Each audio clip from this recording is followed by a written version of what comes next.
Hi guys, welcome back from what I hope was a fun and relaxing spring break. A couple things I want to go over with you before you get started on this week's module. Your presentations, your personal toasts are due, you know that already.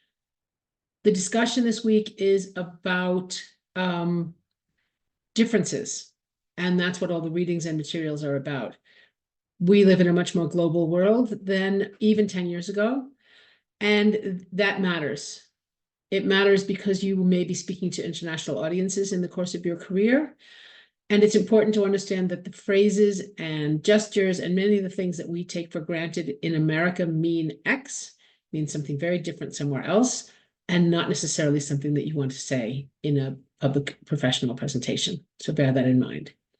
Please make sure when you do your post for the discussion that you include references to the material, direct references to the material, not just any material, the specific material that you're asked to discuss in the discussion. I know, discuss in the discussion, but you get it. Not only do you need to reference the material directly in your original post, you also need to reference it in your comments on your peers' posts. Now, a word about references. There seems to be some confusion about citations. I think they're clear as glass, but some of you apparently find them clear as mud, and for that, I apologize. Here's the situation. No formal citations. No APA, no MLA, no Chicago, no New York Times, none of that. No footnotes, no bibliography. You don't need any of that. I know it's really, really hard as academics to break that habit. It's been beaten into you since middle school, definitely high school. What you need are in-text simple citations. For example, I am discussing something and I am talking about how I'm using it in my presentation or what I learned from this week's presentations, this week's materials, and I'm going to say, blah, blah, blah, blah, blah, according to Maggie Mapes's article on, and the title of the article, this, there's the quote. You're going to put that in quotations or at least paraphrase. Although I do believe the assignment requires a direct quote. That's all you need to do. Here's the thing I'm talking about. Here's the name of the reference, the name of the person who created the reference. Moving on. That is all. No dates, no page numbers, no timestamps. You don't need any of that. And that is why I keep writing in your comments, no formal citations. That's what I mean. I'm sorry for those of you for whom I have been unclear. It matters because that is what you're being asked to do in this situation, because it is what you'll be asked to do in many, many, if not most, professional presentations. Unless you're presenting to a group of academics who want a bibliography or a citation page, you don't need it. You can say, according to the website of the organization that I am discussing, okay, according to Habitat for Humanity's website, there are X million number of people homeless in the United States, and they have built houses for X 100,000 of them. That's a citation. That's perfect. I noticed in Alex Lyon's video on how to be a better speaker that he recommends that we do blah, blah, blah, blah, blah. That is a perfect citation. That's what I'm asking you to do verbally if you are preparing a video, or in writing. Exactly the same in writing when you are responding to something in writing or as a video. I know that for some of you, this is didactic and repetitious, and for those of you, I apologize.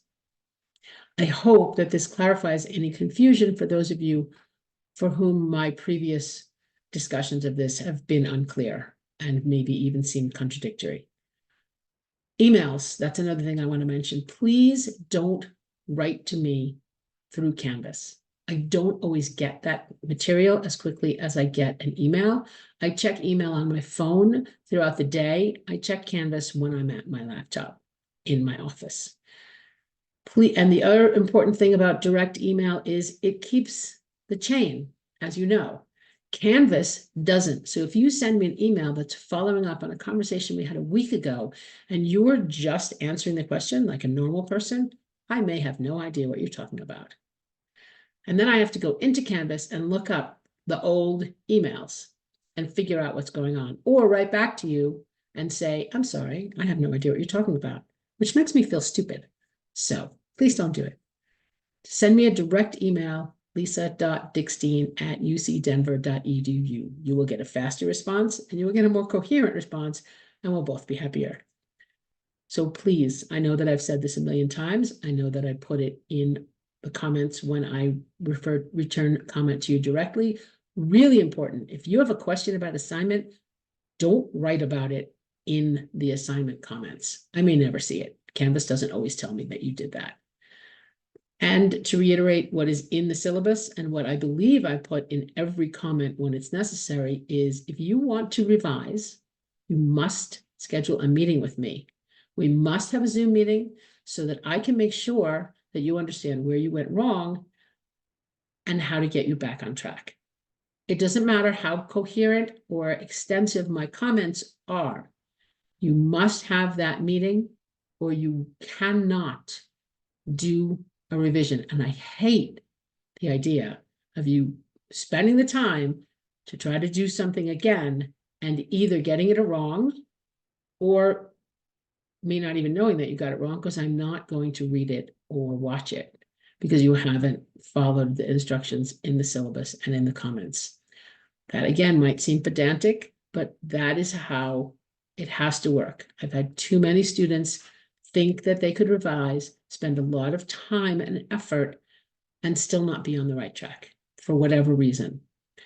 And you only get one shot at revising. So I want to make sure you do the best possible job that you are capable of doing. And that requires you to understand exactly where you went wrong, exactly where perhaps my instructions were unclear, so that you can get back on track and get the best possible grade. And the best possible grade for a revision is a B+, just so you know. But that's going to be way better than what you got if I've recommended that you need to do a revision.